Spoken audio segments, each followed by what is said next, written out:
네, 우리 옆 사람 보면서 잠시 인사 나누도록 하겠습니다. 주님의 평화가 너와 함께 하기를. 네, 이제 더운 여름이 찾아오는데 여러분들 가운데에도 우리 주님이 주시는 평안이 가득해서 여러분들 더운 여름에 시원한 마음으로 보내실 수 있으면 좋겠습니다. 어, 제가 말씀을 전하면서 여러분들에게 여러 번 강조를 드렸던 부분이 있어요. 바로 가치관에 대한 겁니다. 가치관이라는 것이 무엇이냐? 가치관이라는 것은 내가 무엇을 가치 있다라고 여기는 것, 내가 생각할 때에 이것은 가치 있다라고 생각하는 것, 그것을 우리는 가치관이라고 하죠. 우리의 삶은 내가 가치 있다라고 여기는 것, 내가 그렇게 생각하는 것을 선택하며 따르며 살아가게 되어 있습니다. 여러 번 이것에 대해서 말씀을 드렸어요. 결국 가치관이라는 것이 무엇이냐라고 하면은 결국에는 나의 마음이다라고 할 수 있어요. 우리의 마음이에요. 사람은 내 마음이 원하는 것, 내 마음이 가리키는 방향을 따라서 살아가게 되어 있습니다. 그래서 우리가 잘 사는 인생을 살기를 원한다라고 한다면, 또 올바른 인생을 살아가기를 원한다고 한다면, 나를 이끌어가는 이 나의 마음, 나의 마음이 어떠한지를 정확히 알아야만 우리가 내가 잘 살 수 있고 성공한 인생으로 달려갈 수 있는 거예요. 나의 마음이 어떠한 방향으로 나를 이끌어 가는가에 따라서 우리의 인생이 잘 사는 인생이 될 수도 있고 또는 멸망하는 인생이 될 수도 있기 때문에 그렇습니다.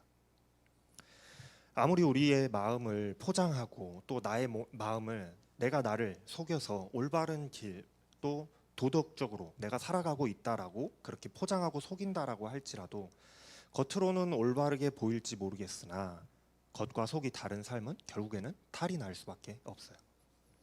마음에 병이 든다든지 아니면 어떤 문제들이 생겨날 수밖에 없는 거예요. 그렇기 때문에 우리는 마음을 잘 경영해야 합니다. 오늘 말씀의 제목이 마음의 경영이잖아요. 이 경영이라는 것은 어떤 것을 관리하고 운영해 나가는 것, 그것을 이제 경영이라고 하는 거거든요. 우리가 정말 성공한 삶을 살고자 한다면, 올바른 삶을 살고자 한다면 이 나의 마음을 어떻게 경영할 것인가를 알아야지 성공한 인생을 살 수 있지 않겠어요? 무엇을 기준으로 어떠한 방법으로 나의 마음을 경영할 것인가를 우리가 안다면 성공한 인생을 살아갈 수가 있는 겁니다. 그래서 마음을 경영하는 그 지혜가 우리에게는 꼭 필요해요. 내 마음을 어떻게 경영해서 내 마음이 내 삶을 어떻게 이끌어가도록 만들 것인가, 그것이 중요하다는 거죠. 오늘 말씀의 주제는 마음이에요. 마음. 솔로몬은 오늘 말씀에서 우리에게 마음의 경영을 어떻게 할 것인가, 어떻게 하는 것이 좋은가를 알려주고 있습니다. 1절 말씀에 보면은 왕의 마음이 여호와의 손에 있음이 마치 본물과 같아서 그가 임의로 인도하시느니라. 여러분, 우리의 마음이 어디에 있을까요? 내 안에 있을까요? 우리의 인생이 우리 마음대로, 내 마음대로 그냥 결정되고 그렇게 경영되어지는 것일까요? 솔로몬은 그것이 아니라고 우리에게 가르쳐주고 있습니다. 내 마음이 내 안에 있는 것 같고 내 마음대로 내 마음을 경영해서 내 인생을 살아가는 것 같지만 사실 그것이 아니라는 것을 솔로몬이 알려주고 있는 거예요. 절대적인 그 왕권의 시대에 살았던 이 솔로몬이에요. 그랬죠? 누구의 명령도 받지 않고 오직 자신의 그 마음대로, 내 마음대로, 솔로몬 자기 마음대로 마음을 따라서 결정을 내리고 국가를 경영하는 그런 왕의 위치에 있었던 사람입니다. 그런데 솔로몬이 이렇게 이야기를 하는 거예요. 왕의 마음이 여호와의 손에 있다. 왕의 마음이 내 손에, 나 솔로몬의 손에 있다라고 이야기하는 것이 아니라 내 마음이 하나님의 손에 있다라고 이야기합니다. 솔로몬은 우리의 마음의 결정이, 마음의 경영이 하나님의 손에 있다라는 사실을 가르쳐 주고 있어요. 내 마음이 내 안에 있고 내 마음대로 되는 것이 아니라 하나님 손에 있다라는 거예요. 마치 하나님의 손에 들려진 우리의 그 마음이 본물과도 같아서, 이 본물이라는 것은 농사를 짓기 위해서 수로를 만들어서 이리저리로 이제 물길을 따라서 물을 길을 내잖아요. 이쪽 논에 물을 대고 싶으면 길을 이렇게 내고 이쪽 논에 물을 대고 싶으면 이렇게 길을 내는 것처럼 하나님께서 그렇게 수로를 만들어서 물길을 인도하신다라는 것을 의미하는 거예요. 하나님께서 우리의 마음을 그렇게 경영하신다는 거예요. 우리는 내 자아가 너무나도 강해서 내가 나의 인생을 결정하고 또 경영한다라고 생각하면서 그렇게 살아갑니다. 내 인생을 하나님이 원하시는 대로 따라가야 한다라는 사실을 우리는 그리스도인이기 때문에 잘 알고 있어요. 말씀을 통해서 잘 알고 있습니다. 그렇지만 많은 순간마다 나의 인생을 내가 결정하느라고 내 인생을 내가 결정해야 된다고 생각하기 때문에 골머리 아프고 머리가 아프고 걱정과 불안이 가득하잖아요. 우리의 인생이 그렇기 때문에 골치가 아픈 거예요. 그런데 솔로몬은 다시 한번 가르치고 있는 거예요. 결국 마음의 경영은 내게 있는 것이 아니라 하나님께 있으니 하나님의 인도하심을 따라 마음을 경영하라 하는 겁니다. 하나님이 물길을 내시는 것처럼 우리를 인도하시는데 그 길을 따라가라는 거예요. 하나님께 우리의 마음을 맡겨드리고 인도하심을 따라서 살아보라는 겁니다. 그렇게 하나님이 우리의 마음을 경영하시면, 내가 경영하는 게 아니라 하나님이 경영하시면 성공하는 인생을 살아갈 수 있다. 그게 바로 지혜다라고 알려주고 있어요. 2절 말씀에서 사람의 행위가 자기 보기에는 모두 정직하여도 여호와는 마음을 감찰하시느니라. 요즘에 내로남불이라는 말을 참 많이 듣는 것 같습니다. 정치권에서 너무 많이 사용하죠. 사람은 누구나 자기 중심에서 생각하면서 살아가는 것 같아요. 대부분 다 그렇죠. 완벽하게 이타적인 사람은 없습니다. 그래서 어떤 똑같은 일을 바라볼 때, 어떤 똑같은 현상을 바라볼 때에도 내가 했으면 그것이 올바르고 정직하다고, 합당하다라고 합리화시키는 거예요. 남이 보았을 때는 전혀 그렇지 않은데도 잘못된 것임에도 불구하고 내가 했을 때는 합리화를 시키는 겁니다. 그리고 갖가지 이유를 가져다가 합리화를 시키고 나를 정당화시키죠. 어쩌면 사람은 자기가 하는 그 일이 정말로 무결한 정직한 일이라고 생각해서 그렇게 생각하는 것일 수도 있어요. 뭔가를 알아서가 아니라 정말로 그것이 올바른 길이라고 생각해서 그렇게 행동하는 걸 수 있다라는 거예요. 얼마 전에 인터넷 커뮤니티에 제가 글을 하나를 봤는데 중국이 부실공사가 많은 이유라는 제목으로 글이 하나가 올라오는 것을 봤어요. 올라온 그 글에는 다른 설명이 없었습니다. 그냥 사진 하나 이렇게 간단하게 올라와 있었어요. 그 사진에 줄자가 몇 개 이렇게 놓여 있었어요. 다른 설명은 쓰여져 있지 않았습니다. 그런데 그 사진을 딱 보는 순간 제목을 보니까 중국이 부실공사가 많은 이유를 알겠다라는 게 딱 캐치가 되더라고요. 줄자의 길이가 다 달랐어요. 똑같은 물건의 길이를 재는데 제일 위에 줄자는 10cm, 그 밑에 줄자는 5cm, 그 밑에 줄자는 8cm, 그 밑에 줄자는 15cm. 똑같은 물건의 길이를 재는데 줄자의 길이가 다 다르게 측정이 됐습니다. 정확해야 될 그 자라는 것이 제멋대로였던 거예요. 그러니 인부들이 다 다른 자를 가지고 있으면 공사가 잘 될 리가 없잖아요. 사람은 자신이 생각하기에 자신의 법이, 자신의 정의가 옳다라고 생각하고 행동할지는 몰라요. 내가 생각할 때에 나는 옳아, 내가 하는 이 길이 맞아라고 생각하며 살아갈지 모릅니다.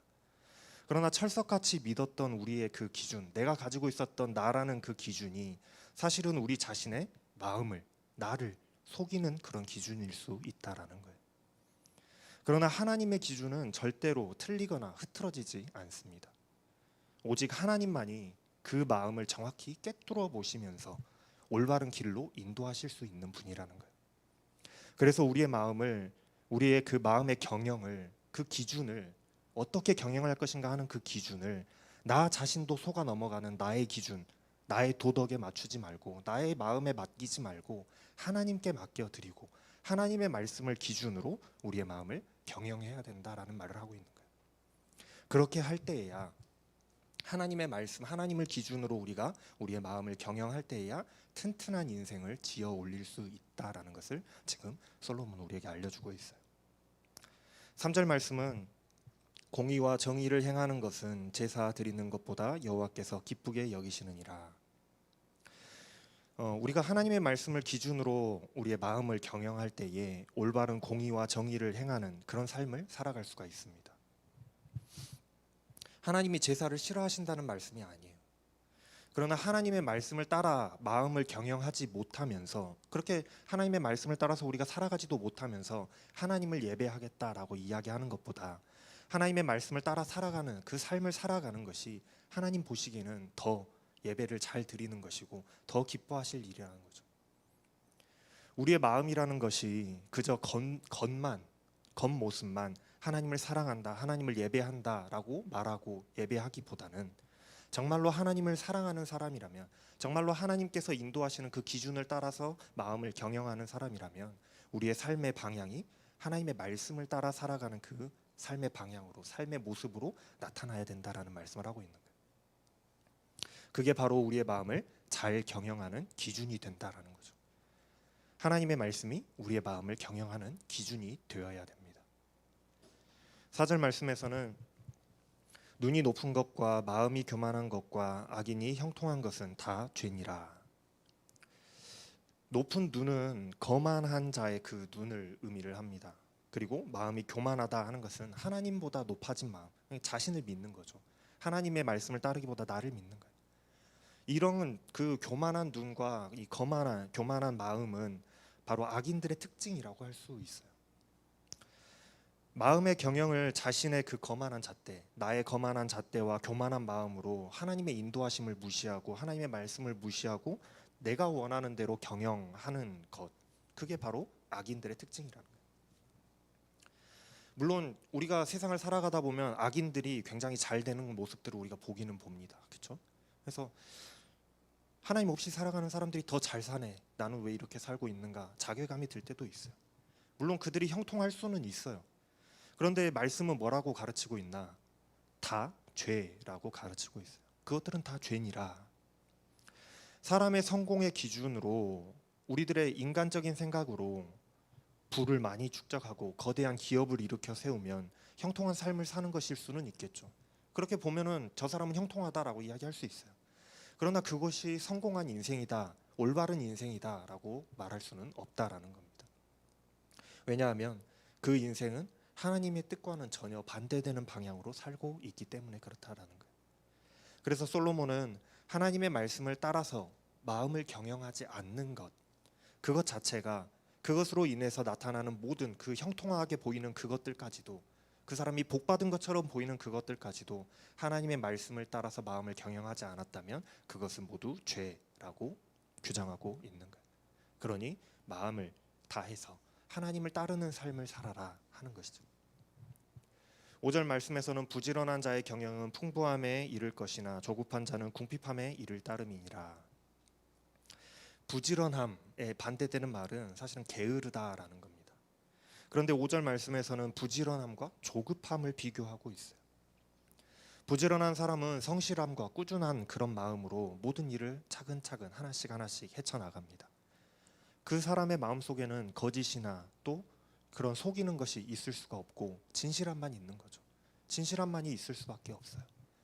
그런데 조급한 사람은요, 마음이 조급한 나머지 속임수나 편법을 사용해서 빨리 그것을 해결해 나가려고 해요. 요행을 바라게 된다는 겁니다. 꼭 재물의 풍부함이나 궁핍함뿐만이 아니라 그 사람은 마음속의 풍요로움과 궁핍함도 바로 이런 마음의 차이에서 발생하게 된다라는 것을 솔로몬은 이야기해 주고 있는 거예요. 단순히 재물의 많은 부요함을 쫓기보다 이 하나님의 말씀을 따르는, 차근차근 정직하게 따라 나가는 그런 삶을 살라라고 말씀해 주고 있는 거예요. 6절 말씀에서는 속이는 말로 재물을 모으는 것은 죽음을 구하는 것이라 곧 불려다니는 안개니라. 남을 속여서 거짓말로 조급한 마음으로 재물을 그렇게 모으는 것은 결국에는 파멸을 불러올 수밖에 없다라는 것을 이야기해 주고 있어요. 앞의 말씀과 이어지는 말씀이죠. 잠깐 그것들이 어느 순간 나의 재물이 될 수는 있어요. 그렇게 속임수로 또는 나의 조급한 마음으로 재물을 얻으면 그것들이 잠깐은 나의 재물이 될 수는 있지만 나의 인생이 그 형통한 것처럼 보일지는 모르겠지만 마치 그것들은 안개처럼 어느 순간 스르륵 사라져버리는 그런 파멸을 맞이하게 될 것이라는 것을 알려주고 있는 겁니다. 그러니 마음속에 그런, 혹시라도 내가 많은 것을 얻기 위해서 남을 속이고자 하는 그런 유혹이 찾아오거든 그런 마음을 굳게 잡고 유혹에서 벗어나라는 교훈이에요. 올바른 길로 마음을 경영하라는 겁니다. 7절 말씀은 악인의 강포는 자기를 소멸하나니 이는 정의를 행하기 싫어함이니라. 사필귀정이라는 말이 있어요. 결국 모든 일이 올바른 곳으로 돌아가게 되어 있기 마련이라는 겁니다. 악인의 폭력은 결국에는 폭력으로 모든 것을 해결하려고 했던 사람은 결국에는 폭력을 낳고 또 다른 폭력을 낳아요. 그리고 결국에는 그 악인이 자신이 행했던 그 폭력이 돌아와서 자신을 소멸하게 만든다라는 거예요. 결국 악인이 소멸되는 이유는 다른 게 아니에요. 정의를 행하기를 싫어하는 그 마음 때문에. 그러니까 악을 행하고자 하는 늘 그런 마음으로 자신을 경영하고 삶을 살아가기 때문에 결국에는 그 악한 마음 때문에 자신이 멸망하게 된다라는 것을 말해주고 있어요. 그러니 마음을 경영할 때 하나님이 원하시는 방향으로, 올바른 방향으로 경영하며 살아가야 된다라는 말씀입니다. 8절 말씀은 죄를 크게 범한 자의 길은 심히 구부러지고 깨끗한 자의 길은 고드니라. 이 말씀도 앞의 말씀과 연속되는 그런 의미가 있어요. 마음의 경영의 기준, 내가 마음을 이끌어가는 그 경영의 기준이 구부러진 사람, 악한 마음을 먹는 사람이죠. 구부러진 사람은 그 삶의 길 또한 구부러질 수밖에 없겠잖아요. 그리고 그 기준이 올곧은 사람은 그 길 또한, 삶의 길 또한 올곧을 수밖에 없는 겁니다. 그래서 마음의 경영의 기준이 중요하다라는 거예요. 어떻게 마음을 경영할 것인가 굉장히 중요하다는 겁니다. 죄를 범한 사람의 인생은 구부러지고 험난한 인생길일 수밖에 없으나 깨끗하고 정직한 사람의 길은 고든 길일 수밖에 없는 겁니다. 그러니 우리가 마음을 경영할 때에 하나님의 말씀을 기준으로 우리의 마음을 올곧게 경영해야 된다라는 말씀을 또 하고 있는 거예요. 9절 말씀에서 다투는 여인과 함께 큰 집에 사는 것보다 움막에 사는 것이 나으니라. 큰 집이라는 것은 아마도 여러 사람, 많은 사람이 거주할 수 있는 그런 대저택을 의미하는 것 같아요. 만약 솔로몬, 잠언을 기록하고 있는 이 솔로몬의 기준에서 큰 집이라고 한다면 아마도 솔로몬이 살았던 큰 궁궐 같은, 아마 보통 큰 집이 아니었을 겁니다. 당연히 부유하고 남들이 부러워할 만한 인생의 목표라고 할 수도 있겠죠. 요즘으로 따지면 뭐 강남이면 한 80평 아파트 이런 것처럼 말이에요. 막 고개가 끄덕여지시죠? 그런데 움막이라고 하는 것은 집 꼭대기에 있는 것을 의미하는 거예요. 우리가 생각하는 뭐 이런 텐트 같은 게 아니라 집 꼭대기에 있는 그런 그 조그마한 집을 의미합니다. 다락방이라는 의미예요.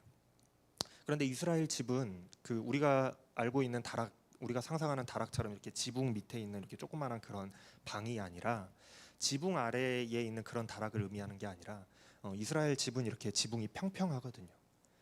지붕 위에 올라갈 수가 있어요. 지붕 위에 올라가서 거기에 조그마한 이렇게 지낼 수 있는 조그마한 집을 지은 겁니다. 다락방을 하나 지은 것을 그 다락방을 의미하는 거예요. 오늘날 우리로 생각해 보면 달동네에 있는 옥탑방 같은 그런 느낌이라고 할까요? 강남 80평 아파트와 달동네에 조그마한 옥탑방 이렇게 비교하면 쉬울 것 같아요. 당연히 그런 옥탑방, 뜨거운 그 움막은 뜨거운 태양에 또 밤에는 추운 기온에 비와 이슬에도 굉장히 취약한 가난함의 상징이라고 할 수 있어요. 그러니까 부자와 가난함의 상징이라고 할 수 있겠죠.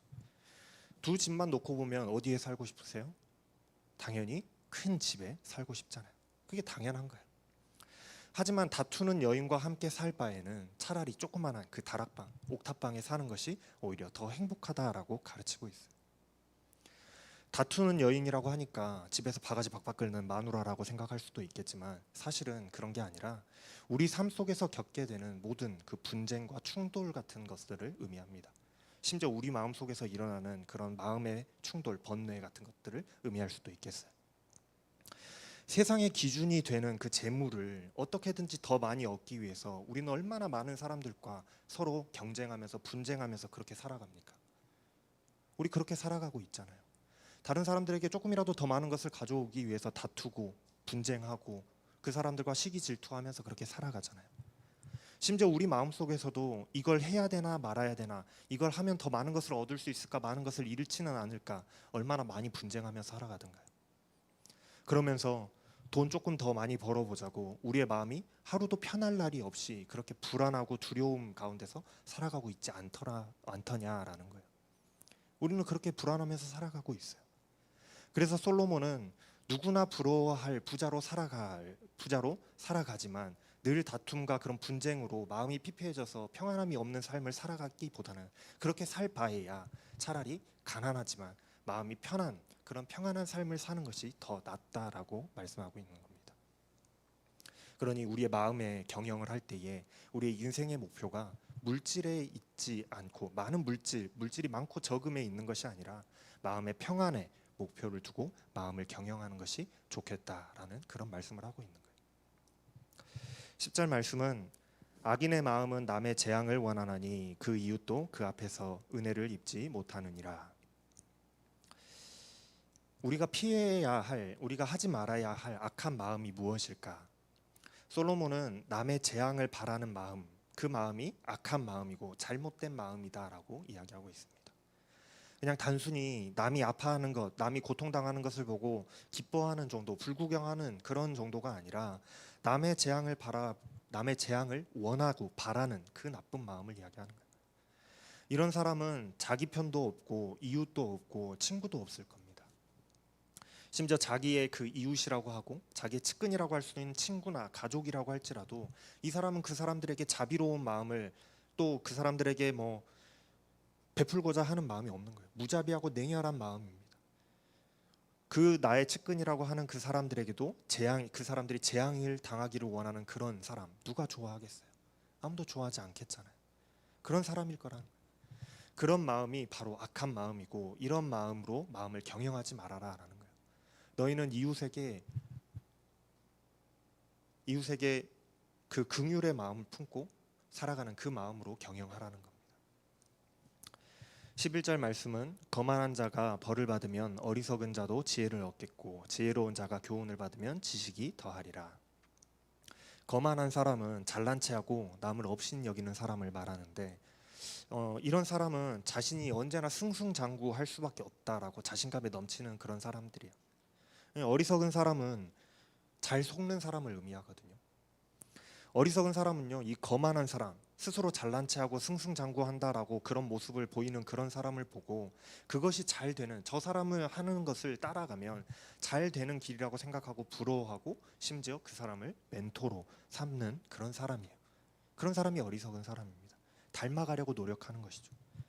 기준을 잘못 정했다라는 거예요.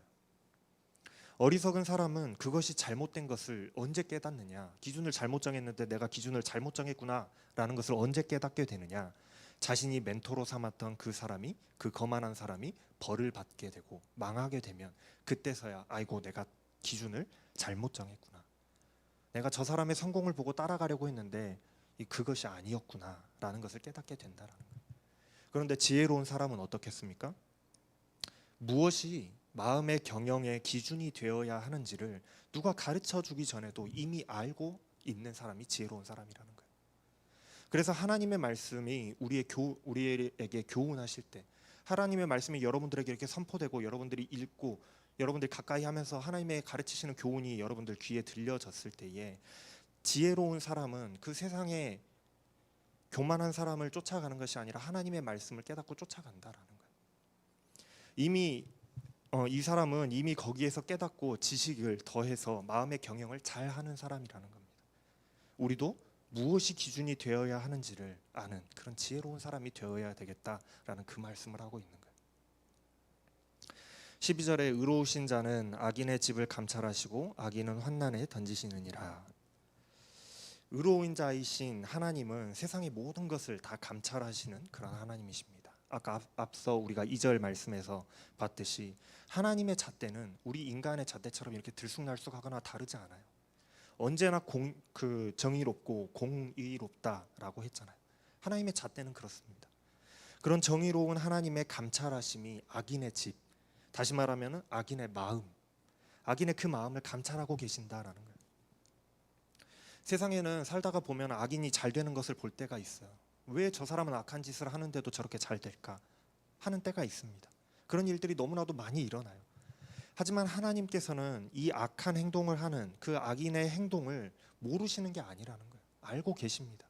심지어 악한 자들의 그 마음까지도 그들이 아무리 포장해서 악하지 않다라는 것으로 포장하고 있을지는 모르지만 하나님께서는 그들의 마음까지도 다 알고 세밀하고 감찰하고 계시다라는 거예요. 그리고 결국에는 하나님께서 그 악인들의 삶을 환난 가운데 던지신다, 결국에는 심판하실 것이다라는 걸 우리는 알아야 돼요. 그래서 악인을 부러워하거나 그 악인을 닮아가려고 쫓아가지 않아야 된다라는 겁니다. 우리의 마음은 늘 잣대가 되시는 하나님의 말씀을 쫓아가야 된다라는 거예요. 13절 말씀은 귀를 막고 가난한 자가 부르짖는 소리를 듣지 아니하면 자기가 부르짖을 때에도 들을 자가 없느니라. 우리는 이웃에 대한 마음 또한 자비로워야 됩니다. 아까 앞서 나왔던 그 남의 불행을 바라는, 남의 재앙을 바라는 그런 사람이 아니라 이웃에 대한 마음 또한 자비로워야 된다라는 거예요. 언제나 이 가난한 사람들은 그 사람들의 부르짖음은 절박하고 처절한 부르짖음일 수밖에 없어요. 왜냐하면 가진 것이 없기 때문에 더 이상 물러날 곳이 없고 더 이상 의지할 곳이 없어서 부르짖는 그 울부짖음이라는 것이죠. 그런데 그러한 이웃의 처절한 울부짖음에도 귀를 막고 듣지 않는 그런 무자비한 마음은 내가 어려워서 어려움을 당하게 되어서 내가 부르짖을 때에 심지어 그것이 죽을 만한 고통, 그 이웃들이 겪던 그럴 만한 고통도 아니고 그저 손가락이 조금 찔려서 피가 조금 나는 정도의 그런 아픔 속에서 내가 나를 좀 도와주세요라고 부르짖는다고 할지라도 도와줄 사람이 아무도 없을 것이다라는 가르침입니다. 평소에도 남을 불쌍히 여기고 긍휼히 여기는 그런 마음으로 우리가 마음을 경영하고 살아갈 때에야 나 또한 어려움에 처하게 되었을 때에 타인이 나를 바라볼 때에 긍휼과 자비로 바라볼 수 있을 것이다라는 그런 가르침을 주고 있는 거예요. 마지막 14절 말씀입니다. 은밀한 선물은 노를 쉬게 하고 품 안의 뇌물은 맹렬한 분을 그치게 하느니라. 마지막 절의 말씀은 좀 해석하기가 쉽지 않아요. 그러나 아주 은밀하게 그리고 품 안에 이렇게 감추어서 주는 뇌물은 그게 선물이라고 말을 한다고 할지라도 결국에는 이게 뇌물인 거잖아요. 선물이라면 떳떳하게 줄 텐데 은밀하게 감췄다라는 건 뇌물을 의미하는 겁니다. 그런데 이러한 뇌물은 화를 가라앉히게 해주고 격한 분노를 가라앉히게 해주는 그런 효과가 있다라고 이야기를 하고 있어요. 그러니까 말씀만 보았을 때는 뇌물이 좋다는 건가라는 그런 것처럼 들려요. 그래서 해석이 어렵다는 겁니다. 물론 뇌물도 그런 좋은 효과들이 발생할 수는 있어요. 뇌물을 주면 그 사람이 나에게 해고자 하려던 것도 안 하고 또 내가 안 되던 일도 되게끔 해주고 이렇게 한단 말이에요. 좋은 것처럼 보일 수도 있습니다. 그래서 마치 뇌물을 잘 사용해야 인생이 펼 것 같은 그런 마음의 유혹이 찾아올 수 있을지도 몰라요.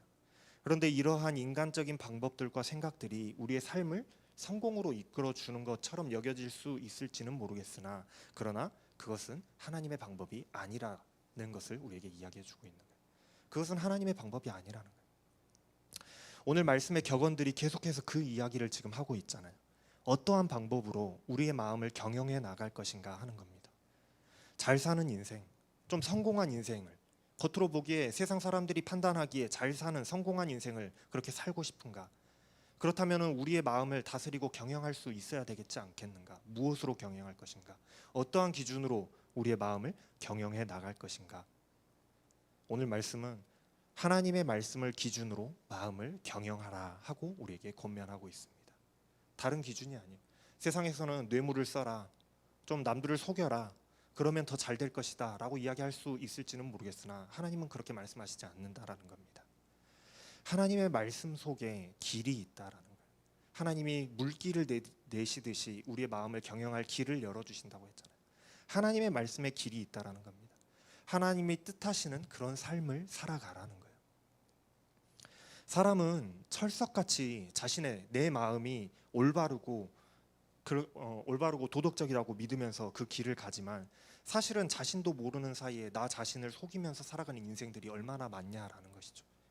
그래서 나 자신을 너무 믿고 신뢰하면서 살아가는 그 교만한 사람은 아까 말씀에도 계속 나왔죠. 이 교만한 사람은 결국 실패할 수밖에 없는 거예요. 왜냐하면 나의 마음이라는 이 잘못된 늘어났다 줄어들었다 하는 이 잘못된 마음, 내가 속였던 그 마음을 가지고 살아가기 때문에 그 기준을 거기에 두고 살아가기 때문에 결국에는 잘못될 수밖에 없다라는 겁니다. 그러나 하나님의 말씀은 인간의 잣대와는 너무나도 달라요. 내로남불도 아니고요. 휘어지거나 굽어진 길도 아닙니다. 절대적인 잣대이고 절대로 흐트러지지 않는 기준이 되는 것이 하나님의 말씀이라는 거예요. 그렇기 때문에 하나님의 말씀을 기준으로 우리의 마음을 경영하면, 나의 마음을 하나님의 말씀대로 경영하면 실패하지 않는 인생, 굽어지지 않는 인생, 성공한 인생으로 우리의 삶을 경영할 수 있다라는 것을 솔로몬은 우리에게 말씀하고 있는 거예요. 그래서 결론이 뭔가? 결론이 무엇인가? 나의 마음의 경영을 하나님께 맡겨드리라는 거예요. 왕의 마음이 하나님의 손에 있다라고 하잖아요. 나의 마음이 하나님의 손에 있을 수 있게 우리의 마음을 하나님께 맡겨드리라는 겁니다. 한 나라의 기준이 될 수 있는 그 왕의 마음 또한 결국에는 하나님께 있다는 사실을 발견했고, 하나님께서 왕의 마음도 그 마치 물길을 내시듯이 원하시는 대로 경영하시는데, 하물며 우리의 마음, 우리의 인생 또한 하나님께서 인도하시고 경영하시지 않겠느냐라는 것이죠. 온전하시고 또 완전하신 하나님의 손에 나의 마음의 경영을 맡겨드리고, 우리는 하나님께서 이끄시는 대로 하나님의 뜻을 따르는 그 삶을 살아가게 될 때에 우리의 마음이 올바로 경영되어지고 또 우리의 인생이 성공한 인생으로 살아가게 될 줄로 믿습니다. 이것이 솔로몬이 우리에게 알려주고 있는 성공한 인생을 살아가는 그 지혜로운 방법입니다. 기도하겠습니다. 사랑과 은혜가 풍성하신 하나님, 나의 생각대로, 나의 마음이 가는 대로, 나의 지식과 나의 도덕을 기준 삼아서 삶을 살아가며 하나님 앞에서 교만한 인생을 살아가던 우리들의 모습을 봅니다. 온전히 겸손한 마음으로 하나님께 나의 마음의 그 경영을 맡겨드리고 하나님의 말씀을 기준으로 삼아서 인생을 살아야 했음에도 불구하고 그러지 못했던 우리들의 모습을 하나님 용서하여 주시옵소서. 그러나 이제로부터는 나의 마음을 온전히 하나님께 맡겨드리고 하나님께서 인도하시는 길과 방법을 따라 하나님의 말씀을 기준으로 삼고 나의 마음을 경영하며 살아가는 자들이 다 되게 하여 주셔서 우리가 하나님과 또 사람들 앞에서 성공한 인생이요 올바른 인생을 살아가는 자들이 다 되게 하여 주시옵소서. 이 모든 말씀 감사를 드리며 우리 주 예수님의 이름으로 기도합니다. 아멘. 일어나셔서 결단에 찬양하겠습니다.